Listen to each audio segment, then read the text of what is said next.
High dear students तुम्हारे सकलकेई बांगलार स्कूले welcome. चलो आज के आमरा आलोचना करब तुम्हारे उच्च माध्यमिक इतिहासेर षष्ठ अध्याय अर्थात द्वितीय विश्वयुद्ध एवं उपनिवेश समूह एर आज के आमरा पार्ट 1 आलोचना करब भारतवर्ष सम्पर्के। ओके, अर्थात এই পার্টে আমরা দেখব আমাদের দেশ কিভাবে 1940 থেকে শুরু করে আস্তে আস্তে স্বাধীনতার দিকে এগোচ্ছে এবং ফাইনালি 15ই আগস্ট 1947 সালে আমাদের দেশ স্বাধীন হয়েছিল। সিরিয়াসলি বলছি, আমি যতগুলো ক্লাস করেছি তোমাদের এখনো পর্যন্ত ইউটিউবে, তার মধ্যে আমার সবথেকে পরিশ্রম যদি কোনো ক্লাসে লেগে থাকে তাহলে হচ্ছে এই ক্লাসটাই, এবং আমার সবথেকে বেস্ট বা ফেভারিট একটা ক্লাস হচ্ছে আজকের ক্লাসটি। হয়তো একটু লম্বা হবে কিন্তু তোমরা দেখবে একদম কিভাবে পরপর ঘটনাগুলো ঘটছে এবং আমাদের দেশ আস্তে আস্তে স্বাধীনতার দিকে এগিয়ে যাচ্ছে। ওকে, তো চলো শুরু করি। দেখো, এর জন্য আমাদের কয়েকটা ধারণা ক্লিয়ার রাখতে হবে একদম, যে দ্বিতীয় বিশ্বযুদ্ধ কবে শুরু হয়েছিল? 1 সেপ্টেম্বর 1939 সালে, যখন জার্মানি পোল্যান্ড বলে একটা দেশকে আক্রমণ করলো। ঠিক 1 সেপ্টেম্বর 1939 সালে, ঠিক তার 2 দিন পর 3 সেপ্টেম্বর গ্রেট ব্রিটেন আর ফ্রান্স মিলে এই জার্মানির বিরুদ্ধে যুদ্ধ ঘোষণা করেছিল। ওকে, তো দ্বিতীয় বিশ্বযুদ্ধ পুরো টপিকটাই একটা হিউজ টপিক, সেটা আমরা নেক্সট কোন ক্লাসে আলোচনা করব ডিটেলসে। এখন শুধু যেটুকু আমাদের বোঝার জন্য প্রয়োজন সেইটুকু বুঝবো। এবং দ্বিতীয় বিশ্বযুদ্ধ শেষ হয়েছিল কবে? ঠিক যেদিন শুরু হয়েছিল তার পরের দিনই, অফিসিয়ালি 2 সেপ্টেম্বর 1945 সালে। কিন্তু মাঝে দেখো দীর্ঘ 6 বছরের একটা গ্যাপ, তাই কি না? দ্বিতীয় বিশ্বযুদ্ধ দুইটি শক্তির মধ্যে হয়েছিল, একদিকে ছিল অক্ষ শক্তি, একদিকে ছিল মিত্র শক্তি। ওকে, অক্ষ শক্তির প্রধান দেশগুলি ছিল জার্মানি, জাপান, ইতালি, আর এখানে স্পেনটা লিখেছি, দরকার নেই। এই তিনটেই প্রধান দেশ ছিল। এবং মিত্র শক্তির প্রধান দেশগুলি ছিল great Britain, France, America, Russia. ঠিক আছে, মেন এই দুইটা শক্তির মধ্যে যুদ্ধটা হয়েছিল। আমরা জানি শেষমেশ কোন পক্ষটা জয়ী হয়েছিল? মিত্র শক্তি যেটা ছিল তারা জয়ী হয়েছিল এবং অক্ষ শক্তিরা পরাজিত হয়েছিল। কিভাবে হয়েছিল না হয়েছিল সেটা আমাদের টপিক না, জাস্ট আমাদের এইটুকু ক্লিয়ার এখন রাখতে হবে। ওকে, এবার তোমাদের মনে হতে পারে হ্যাঁ স্যার বুঝলাম, দ্বিতীয় বিশ্বযুদ্ধ 1939 সালে শুরু হয়েছিল, 1945 সালে শেষ হলো, দুটো শক্তির মধ্যে হয়েছিল, একদিকে অক্ষ শক্তি, একদিকে মিত্র শক্তিরা জয়ী হয়েছিল, অক্ষ শক্তিরা পরাজিত হয়েছিল। তো এরপর কি? এরপর দেখো, তার আগে যেটা আমাদের মনে রাখতে হবে, আমরা এর আগের চ্যাপ্টারে দেখেছি যে 1935 সালে ভারত শাসন আইন বলে একটা ব্রিটিশ গভর্নমেন্ট আমাদের দেশে আইন এনেছিল, তাই কি না? এবং এই ভারত শাসন আইনে কি বলা হয়েছিল? প্রদেশগুলোতে স্বায়ত্ত শাসন ব্যবস্থা চালু করবে। প্রদেশগুলো মানে আমাদের দেশ হচ্ছিল ধরলো ভারতবর্ষ, আর ভারতবর্ষে যেমন এখন বিভিন্ন রাজ্য আছে, 28টি রাজ্য, ঠিক সেই সময়ই যে রাজ্য ছিল সেগুলোকে বলা হতো প্রদেশ। যেমন বাংলা, বিহার, মাদ্রাজ, বোম্বাই, এইরকম প্রদেশ। তো ওই প্রদেশগুলোতে আমাদের যে সেই সময়কার নেতারা ছিল তারাই তাদের হাতেই পরিচালনা করার দায়িত্ব দেওয়ার কথা বলা হয়েছিল। ওকে, এবং এই কথা অনুযায়ী 1937 সালে ভোট হয় এবং সেই ভোটে কংগ্রেসরা মানে বেশিরভাগই আসনে কংগ্রেসদের যে যারা নেতা ছিল তারা জয়ী হয়, অর্থাৎ আলটিমেটলি কংগ্রেসরাই জয়ী হয় বেশিরভাগই প্রদেশে। এবং শেষমেশ কী হয়েছিল? কংগ্রেস তোমার বিভিন্ন প্রদেশগুলোতে সরকার গঠন করে। প্রদেশ মানে কি? এখনকার রাজ্য, সিম্পলি এটা মনে রাখবে। ওকে, তাহলে সরকার গঠন করলো, ঠিক আছে, সরকার গঠন করলো। কিন্তু এরপরে তোমার 1939 সালে কি করলো? এরা পদত্যাগ করলো। কেন করলো সেটা বুঝতে হবে, তাই কি না? তাহলে কি হয়েছিল দেখো, দ্বিতীয় বিশ্বযুদ্ধ শুরু হয়েছিল 1939 সালে। তো যখনই দ্বিতীয় বিশ্বযুদ্ধ 1939 সালে শুরু হলো, তখন কি করলো ব্রিটিশ গভর্নমেন্ট, হ্যাঁ, অর্থাৎ ইংল্যান্ডের যে তোমার সরকার, সেই সরকার কি করলো? ভারতকে দ্বিতীয় বিশ্বযুদ্ধে যুক্ত করে দিল। যে ভারতও দ্বিতীয় বিশ্বযুদ্ধের একটা অংশ। তার কারণ কি? ব্রিটিশ গভর্নমেন্ট বা ব্রিটেন দেখো জার্মানির বিরুদ্ধে যুদ্ধ ঘোষণা করেছে, আর গ্রেট ব্রিটেন কি আমাদের দেশে শাসন করছে, তো অটোমেটিক্যালি গ্রেট ব্রিটেন ভারতকেও যুক্ত করেছিল। কিন্তু মেন ব্যাপার কি, সেই সময় যে আমাদের নেতাগুলো ছিল সেই ভারতীয় নেতাদের সঙ্গে কোনো আলাপ আলোচনা না করেই ব্রিটিশ গভর্নমেন্ট এই ঘোষণাটা করেছিল, যে কারণে তোমার 1939 খ্রিস্টাব্দে প্রদেশে যে কংগ্রেসের সরকার গঠন হয়েছিল তারা সবাই প্রদেশ সরকার গঠনে যে সদস্য ছিল তারা পদত্যাগ করে, ওকে, এবং ব্রিটিশ গভর্নমেন্টের বিরোধিতা করে। ঠিক আছে, হলো। দেন দেখো 1939 সালে না আমাদের দেশের মধ্যেও, আমাদের দেশের অভ্যন্তরেও কি আমরা দেখব যে নেতাজি আর গান্ধীজির মধ্যে একটা বিরোধ কিন্তু ছিল। ওই জায়গাটা ভালোভাবে বুঝতে হবে, তাহলে পুরো ক্লিয়ার হবে।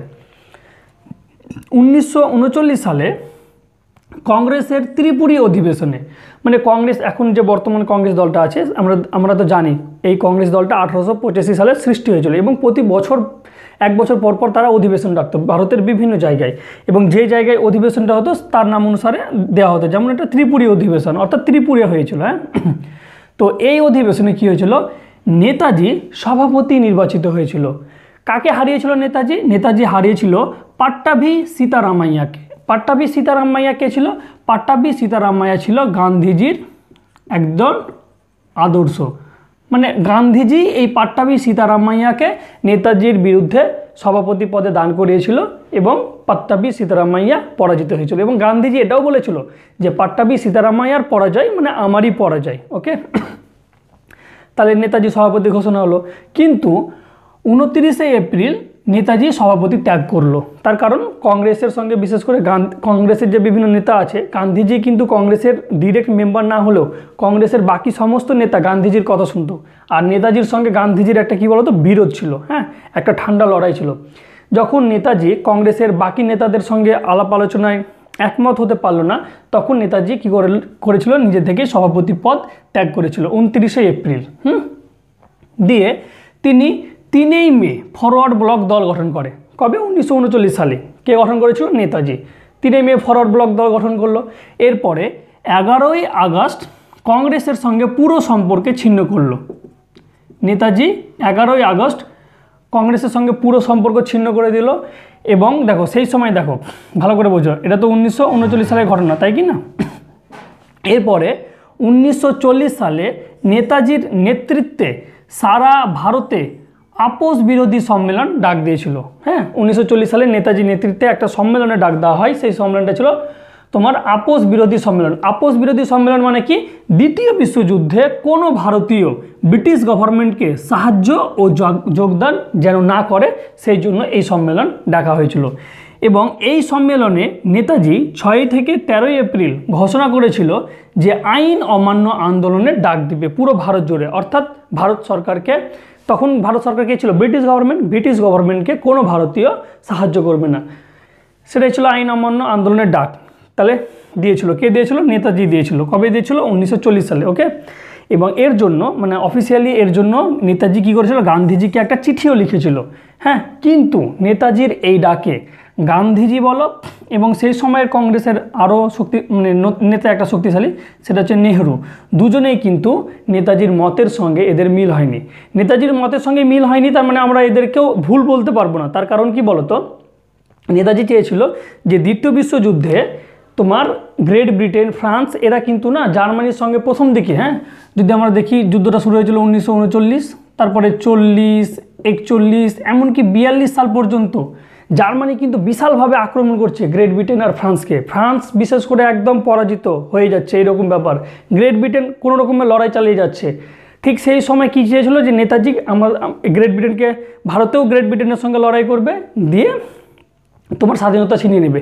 এর জন্য নেতাজি কী চেয়েছিল? গ্রেট ব্রিটেনের যারা বিরোধী ছিল অর্থাৎ জার্মানি, জাপান, এদের সাহায্য চেয়েছিল, যেটা কিন্তু গান্ধীজি বা নেহরু সাপোর্ট করতো না। তার কারণও হচ্ছে, তার কারণ জার্মানিতে কে ছিল বলতো? হিটলার। আর হিটলার হচ্ছে একজন ফ্যাসিস্ট, তো ফ্যাসিস্ট সরকারকে গান্ধীজি আর নেহরু আদর্শগত দিক থেকে সমর্থন করতো না বলে এখানে নেতাজিকেও বিরোধ করেছিল।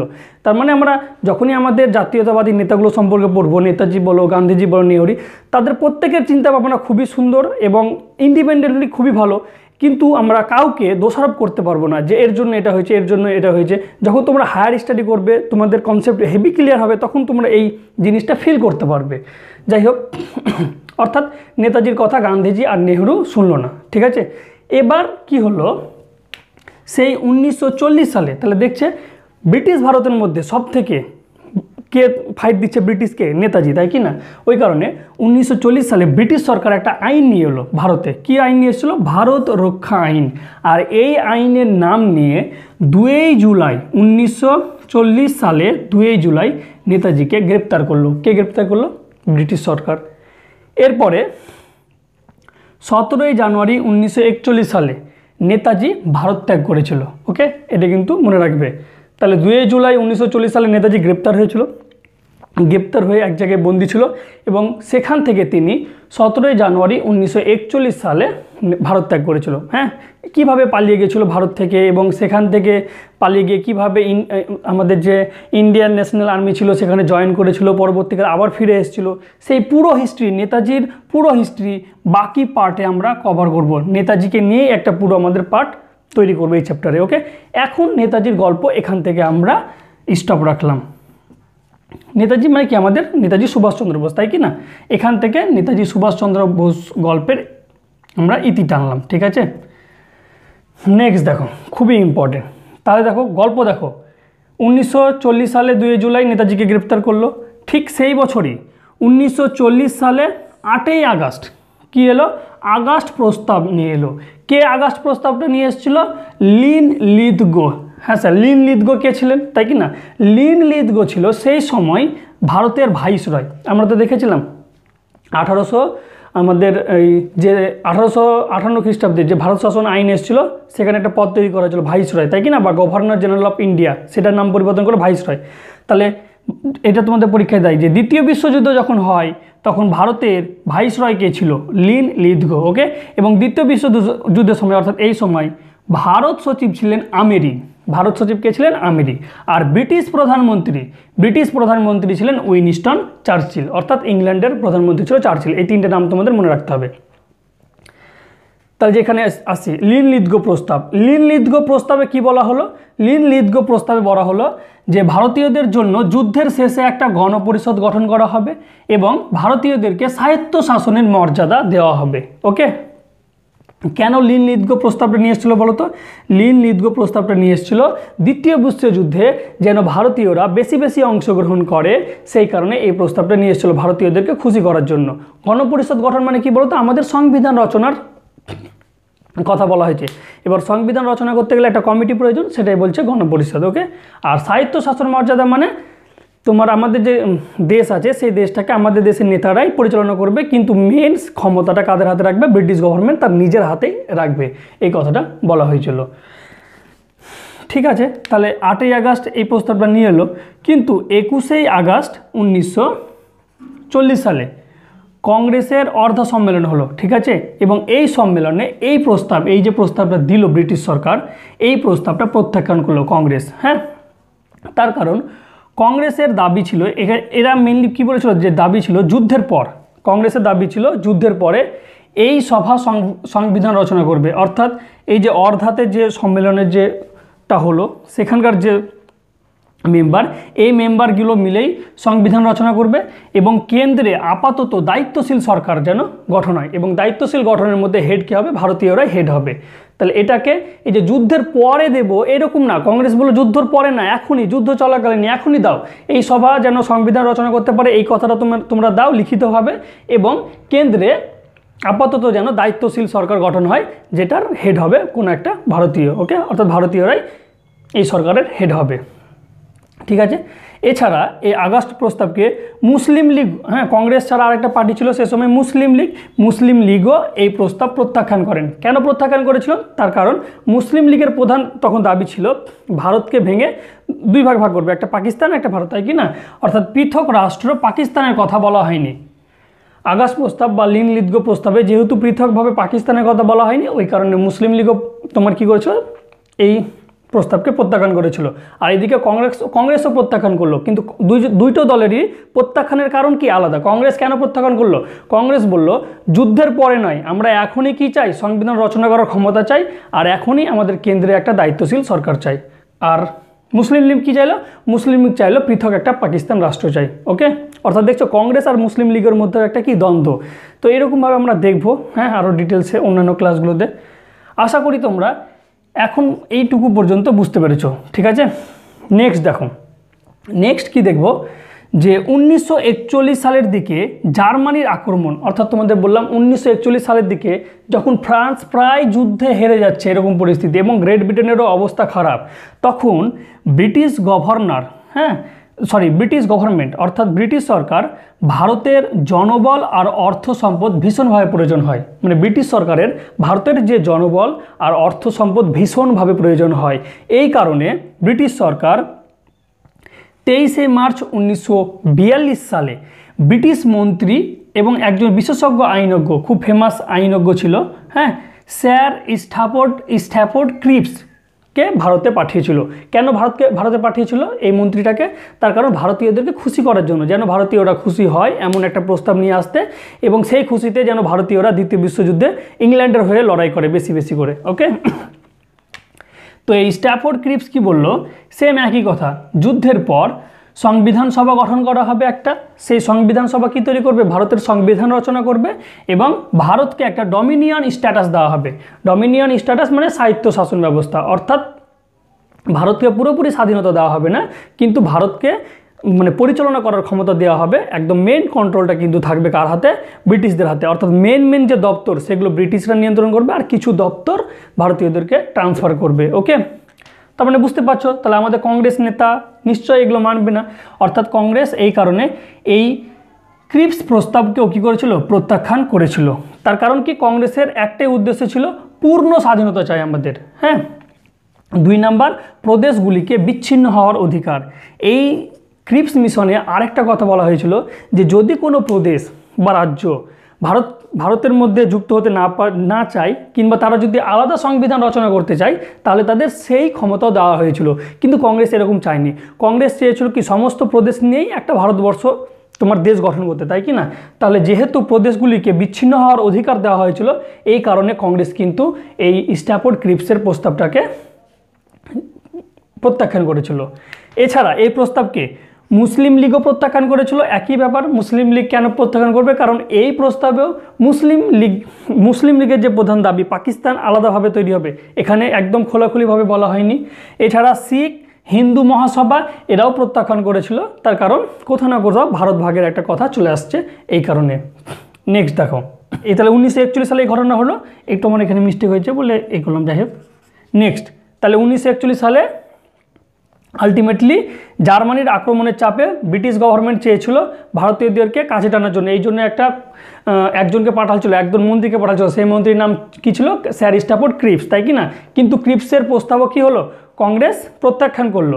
এবং এর প্রতিবাদে, এই ক্রিপস মিশনের প্রতিবাদে 1942 সালে 8ই আগস্ট গান্ধীজির নেতৃত্বে কংগ্রেস ভারত ছাড়ো আন্দোলন তোমার ঘোষণা করলো। অর্থাৎ ব্রিটিশদের একদম ডিরেক্টলি বললো এবার খুব হয়েছে, তোমার এতদিন খুব থাকলে ভারত ছাড়ো আন্দোলন শুরু করলো। দেখো, যে জিনিসটা আমাদের নেতাজি সুভাষচন্দ্র বোস 1940 সালে করতে চেয়েছিল দ্বিতীয় বিশ্বযুদ্ধের শুরুর সময়, সেই জিনিসটাই গান্ধীজি এবং কংগ্রেসের নেতা বিশেষ করে নেহরুও আলটিমেটলি 1942 সালে গিয়ে রাজি হলো যে ভারত ছাড়ো আন্দোলনে যোগ দিল। অর্থাৎ ব্রিটিশদের পুরোপুরি ভারত ছাড়ার কথা বললো। এই সময় মনে রাখবে, গান্ধীজি ভারত ছাড়ো আন্দোলন তার হরিজন বলে একটা পত্রিকা লিখতো। এখন যেমন আনন্দবাজার পত্রিকা আছে, এইরকম একটা হরিজন পত্রিকায় এই ভারত ছাড়ো আন্দোলন সম্পর্কে লেখালেখি করতো। ওকে, এবং এই সময় গান্ধীজি একটা তোমার স্লোগান দিয়েছিল, কারেঙ্গে ইয়া মারেঙ্গে, অর্থাৎ লড়বো অথবা মরবো, তাই কি না? Do or die. ঠিক আছে, তাহলে কবে ভারত ছাড়ো আন্দোলন ঘোষণা হলো? 8ই আগস্ট 1942 সালে।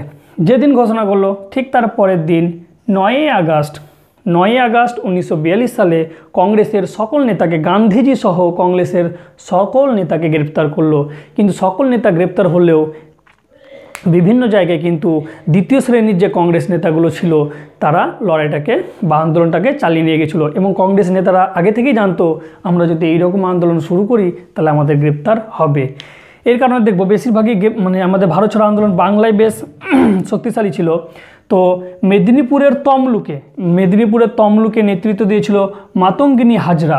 মাতঙ্গিনী হাজরা একজন মহিলা ছিল যার বয়স প্রায় 73 বছর। তাহলে ভাবো 73 বছর বয়সে ইংরেজদের বিরুদ্ধে লড়াইয়ে নেতৃত্ব দিচ্ছে। এই কারণে মাতঙ্গিনী হাজরাকে বলা হয় গান্ধী বুড়ি। ওকে, এবং এই মেদিনীপুরের তমলুকেই তাম্রলিপ্ত জাতীয় সরকার প্রতিষ্ঠিত হয়। অর্থাৎ মোট 4টি জায়গায় জাতীয় সরকার প্রতিষ্ঠিত হয়েছিল। একটা ছিল তাম্রলিপ্ত, একটা ছিল সতীশচন্দ্রপুর, একটা ছিল সতীশচন্দ্র একটু মিস্টেক হয়েছে, একটা ছিল তাম্রলিপ্ত, একটা হচ্ছে সুতাহাটা, আর একটা ছিল মহিষাদল, আর একটা ছিল নন্দীগ্রাম। ঠিক আছে, এই 4 জায়গায় জাতীয় সরকার প্রতিষ্ঠা হয়। এবং তাম্রলিপ্ত যে জাতীয় সরকার প্রতিষ্ঠা হয়েছিল সেই জাতীয় সরকারের হেড ছিল সতীশচন্দ্র সামন্ত। জাতীয় সরকার মানে এই 4টি জায়গায় নিজেদেরকে স্বাধীনভাবে ঘোষণা করা হয়েছিল ব্রিটিশদের প্রভাব থেকে মুক্ত। এবং কতদিন থেকে এই জাতীয় সরকার টিকে ছিল?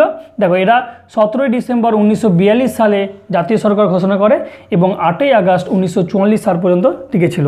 তাহলে আমরা এগুলো বাংলায় দেখলাম। তাহলে বাংলায় কোথায় কোথায় দেখলাম? মেদিনীপুরের তমলুকে, যেখানে তাম্রলিপ্ত জাতীয় সরকার গঠন হলো, এছাড়া সুতাহাটা, মহিষাদল আর নন্দীগ্রাম। ঠিক আছে, তাম্রলিপ্ত জাতীয় সরকারের হেড কে ছিল সতীশচন্দ্র সামন্ত, ইম্পর্টেন্ট মনে রাখবে। এছাড়া মহারাষ্ট্রের নেতৃত্ব দিয়েছিল নানা পাতিল। এই দুটো ইম্পর্টেন্ট, ওই জন্য আমি তোমাদের বলে রাখলাম। তাহলে আবার দেখো, গল্পে ব্যাক আসছি। 1942 সালে 8 আগস্ট গান্ধীজি আর কংগ্রেসের নেতারা কী করলো? ভারত ছাড়ো আন্দোলন ডাক দিল। 9 আগস্ট তারা সকলে গ্রেপ্তার হলো।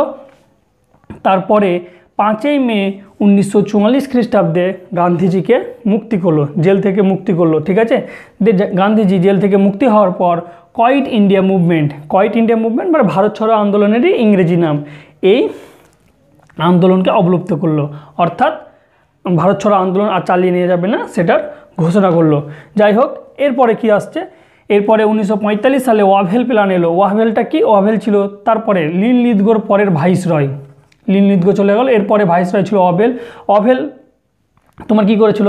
সমগ্র ভারতের যতগুলো পার্টি আছে সমস্ত পার্টিকে নিয়ে একটা অল ইন্ডিয়া পার্টি কনফারেন্স ডেকেছিল এবং সেখানে তোমার ভারতে কিভাবে আইন পরিষদ গঠন হবে বা তোমার সংবিধান পরিষদ গঠন হবে, এই সব আলোচনা হয়েছিল। কিন্তু যাই হোক, এগুলো আমরা ডিটেলসে পরে দেখব। শুধু এটাই মনে রাখবে যে এই ওয়াভেল প্ল্যানকে কেউ মানেনি, এমনকি ব্রিটিশরা নিজেরাও এই ওয়াভেল প্ল্যানকে মানেনি। এরই মাঝে 1944 সালে মনে করবে রাজাজি সূত্র এসেছিল। রাজাজি সূত্র মানে আমাদের যে চক্রবর্তী রাজা গোপালাচারী আছে, তিনি কংগ্রেস আর মুসলিম লীগ, আমরা তো দেখছি কংগ্রেস আর মুসলিম লীগের মধ্যে বিরোধ হচ্ছে, তো কংগ্রেস আর মুসলিম লীগকে বলেছিল যে ভারত ছাড়ো আন্দোলনে কংগ্রেস আর মুসলিম লীগ একসঙ্গে লড়াই করুক, যখন আমরা স্বাধীনতা পেয়ে যাব তখন আমরা ভোটের মাধ্যমে কে কোন দিকে থাকবে সেটা ঠিক করে নেব। হ্যাঁ, কিন্তু যাই হোক, এই রাজাজি সূত্রটা কী হয়েছিল? ফেল হয়েছিল। শেষমেশ 18 ফেব্রুয়ারি 1946 সালে নৌবিদ্রোহ হলো এবং নৌবিদ্রোহ বিশাল ছড়িয়ে পড়েছিল। তারপরে নৌবিদ্রোহের ফলে 24 মার্চ 1946 সালে ব্রিটিশ সরকার একটা ক্যাবিনেট মিশন ভারতে পাঠিয়েছিল। এখানে মনে রাখবে যে 1946 সালে ব্রিটিশ সরকার ওইখানে অর্থাৎ ইংল্যান্ডেও তোমার সরকারের পরিবর্তন হয়েছিল। আমরা দেখেছিলাম দ্বিতীয় বিশ্বযুদ্ধের সময় যেমন ইংল্যান্ডের প্রধানমন্ত্রী ছিল কে? Winston Churchill. কিন্তু 1946 সালে ভোটের পর ইংল্যান্ডের নতুন প্রাইম মিনিস্টার হয়েছিল ক্লিমেন্ট এটলি। তো এটলি প্রাইম মিনিস্টার হওয়ার আগেই তাদের ঘোষণা দিয়েছিল যে যদি এটলির সরকার আসে, লেবার পার্টি, এটলি যে পার্টিটা বিলং করতো সেটা ছিল লেবার পার্টি যদি ইংল্যান্ডে ক্ষমতায় আসে তাহলে তারা ভারতবর্ষকে স্বাধীনতা ঘোষণা করবে। তো সেই অনুযায়ী কিন্তু ক্যাবিনেট মিশনকে ভারতে পাঠায় এবং ক্যাবিনেট মিশন সম্পর্কে আমরা আরও জানবো। তবে ক্যাবিনেট মিশন মোটামুটি ভারতকে পুরোপুরি স্বাধীনতা করে দেবে এইরকমই ঘোষণা নিয়ে এসেছিলো। অর্থাৎ ভারতের আমাদের যে অধিকার, যে দাবিগুলো ছিল, একটা সংবিধান সভা, তারপরে সংবিধান রচনা করার ক্ষমতা এবং আমাদেরকে পূর্ণ স্বাধীনতা বা ডমিনিয়ন স্ট্যাটাসটাকে একটু বাড়িয়ে দেবে, তো এইরকমই ঘোষণা দিয়েছিল। শেষমেশ 20 ফেব্রুয়ারি 1947 সালে তোমার ভারত ভাগের কথা, হ্যাঁ, এই যে ভারত ভেঙে পাকিস্তান আর ভারত তৈরি হবে এই কথাটা ঘোষণা করেছিল। কে ঘোষণা করেছিল? ব্রিটিশ প্রধানমন্ত্রী ক্লিমেন্ট এটলি। ওকে, অর্থাৎ ভারতকে স্বাধীনতা করলো ঠিকই, কিন্তু ভারতকে তারা ভাগ করার পরেই স্বাধীনতা করলো। তারা এই ঘোষণা কবে দিয়েছিল? 20 ফেব্রুয়ারি 1947। নেক্সট দেখো, 3 জুন 1947 সালে মাউন্ট ব্যাটেন পরিকল্পনা এলো। মাউন্ট ব্যাটেন পরিকল্পনা মানে ভারতকে কিভাবে ভাগ করা হবে, সীমানা কী হবে ভারতের, সেই পরিকল্পনা এসেছিল 3 জুন 1947 সালে। এবং 18 জুলাই 1947 সালে ভারতের স্বাধীনতা আন্দোলন আইন পাস হয়। ব্রিটিশ পার্লামেন্টে ভারতের স্বাধীনতা আইন পাস হয় কবে 18 জুলাই 1947 এবং এই আইন অনুসারে এই আইনে বলা হয় ভারতবর্ষ 15 আগস্ট 1947 সালে স্বাধীন হবে। ওকে, তাহলে আমরা বুঝতে পারলাম যে কিভাবে আমাদের দেশ দীর্ঘ লড়াইয়ের পর আলটিমেটলি তোমার স্বাধীনতাটা পেয়েছিল, তাই কি না। এর মাঝেও অনেক হিস্ট্রি আছে, যেমন তোমাদের ক্যাবিনেট মিশন, তারপরে এদিকে ভারত ছাড়ো আন্দোলন, এদিকে তোমাদের নৌ বিদ্রোহ, এগুলো আমরা পুরো বড় ডিটেলসে LAQ 8 নম্বরের আকারে পড়ব। ওকে, তো আশা করি তোমরা মোটামুটি এগুলো বুঝতে পেরেছো। চলো, যদি ক্লাসটা তোমাদের ভালো লেগে থাকে তাহলে তোমাদের বন্ধুদের সঙ্গে অবশ্যই শেয়ার করতে ভুলবে না এবং আমাদের বাংলার স্কুলকে লাইক, শেয়ার, কমেন্ট এবং সাবস্ক্রাইব করে সাপোর্ট করো। থ্যাংক ইউ, জয় হিন্দ।